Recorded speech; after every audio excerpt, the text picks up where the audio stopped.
Cora Cooks Pancit, written by Dorina K. Lazo Gilmore, illustrated by Christy Valiant. Cora loved the kitchen. She loved to drink in the smells of Mama's Filipino dishes. Cora's older sisters and brother often helped with the cooking. They got the grown-up jobs like shredding the chicken or mixing noodles in the pot. They sliced vegetables and rolled lumpia into tidy egg roll shapes. Cora was stuck with kid jobs like drawing pictures in the flour or licking spoons. She longed to be a real cook. One day, Cora's 3 older sisters headed to the mall. Her brother darted outside with his ball glove. Now was her chance. Cora popped her head around the corner. "What are we making today, Mama?" Mama wiped her hands on the front of her red apron. She put her hands on her hips. "What would you like to make today?" asked Mama in her buttery voice. Cora was surprised Mama was letting her decide. She scrunched up her pug nose and began to think. All her favorite Filipino foods danced in her head. Lines of lumpia pranced in rows. Adobo chicken legs bebopped in time. She saw a large bowl of pancit. The thick noodles and vegetables curled and swirled in a dance party. "Will you teach me to make pancit?" she asked. "Of course," said Mama. "Would you like to wear my red apron?" Cora was a real cook now. The apron was a little too big, but it would do. Mama helped Cora tie the strings around her back and make a neat bow at her belly button. "This apron belonged to Lolo, your grandpa," said Mama. "He wore it when he first came to California. He was a cook for the Filipino farm workers who picked strawberries and grapes in the fields." So why is this red apron so special to Mama? "Did Lolo teach you how to cook?" Cora wanted to know. "He did," said Mama. "I followed him each day to the big kitchen. He created all kinds of dishes to fill the hungry workers' tummies. While he cooked, he told stories about the Philippines where he was born." Cora nodded as she listened. "Lolo told us about the countryside where he grew up. His family harvested pineapples, bananas, and papayas. He used to eat smashed fried bananas and sweet rice wrapped in banana leaves." Cora stuffed her hands in the deep apron pockets. She imagined Mama and Lolo cooking together. She saw Lolo as a boy unwrapping the banana leaves and scooping the sweet rice from inside. Cora knew the rules in Mama's kitchen. She scrubbed her hands with soap.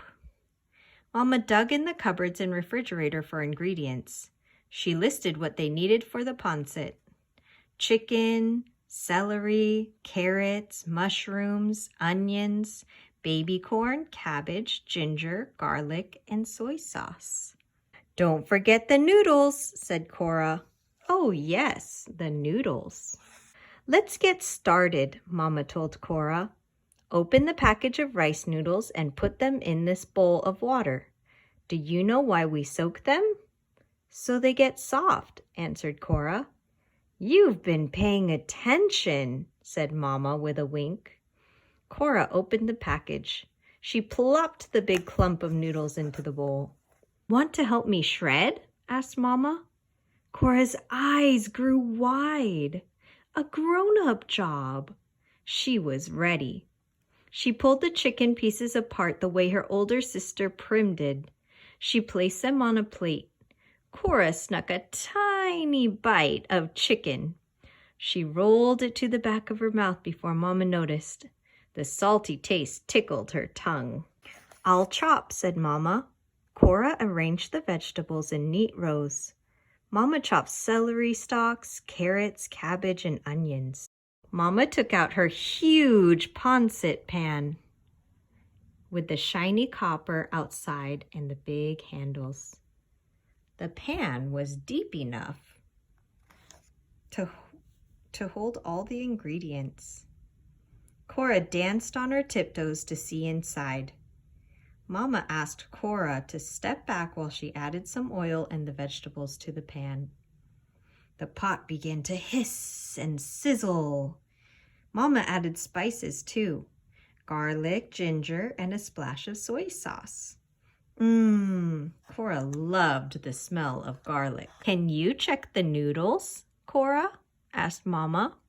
Cora scratched her head. She tried to remember what her sister Sarah did when she checked the noodles. Cora thought she should sniff the noodles, but she picked up the bowl too quickly. Water sloshed on the floor. "Are you making a mess?" asked Mama with pointy eyebrows. "Silly Cora, you just need to touch the noodles with 2 fingers to see if they are soft." Mama laughed and handed Cora a towel to mop up the mess. Mama went to work straining the noodles.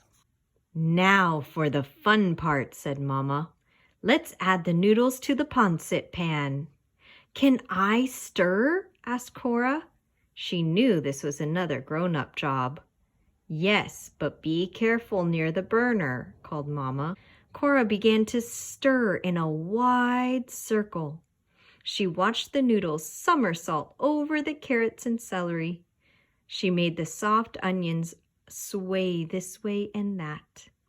The smell of ginger mixing with garlic floated to her nose. A few mushrooms escaped from the pot. Oops. That night, Mama brought the food to the table. She set out a platter of adobo chicken, 2 plates of her special lumpia with dipping sauce, and a bowl of pineapple slices. Cora's brother and sister came to the table one by one. Daddy sat in his usual spot at the head of the table. Cora watched his eyes grow wide as he checked out all the food. He licked his lips. Finally, Mama set the steaming platter of pancit in the middle of the table. "You made pancit without us?" hollered Cora's brother, Crispin. "Who did my job?" asked Prim. "Who checked the noodles?" Sarah needed to know. Mama replied, "Cora did all the grown-up jobs." "Really?" said Daddy. "That's my girl." Cora scrunched together her eyebrows and bit her lip while the family tasted her pancit. Did she do everything right? Would they like it? Would Mama tell about the accident with the noodles? So how do you think she's feeling about her family trying her cooking for the first time? "Pretty impressive," smiled Cora's sister Irene.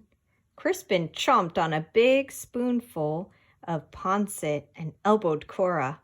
"Not too bad," Crispin said. Cora grinned. Her eyes sparkled with delight. Daddy sat back in his chair. "This tastes like your Lolo's pancit," he said. Cora beamed with pride. "Salamat," she cried out. "Thank you." The family laughed. Cora was still wearing Mama's red apron.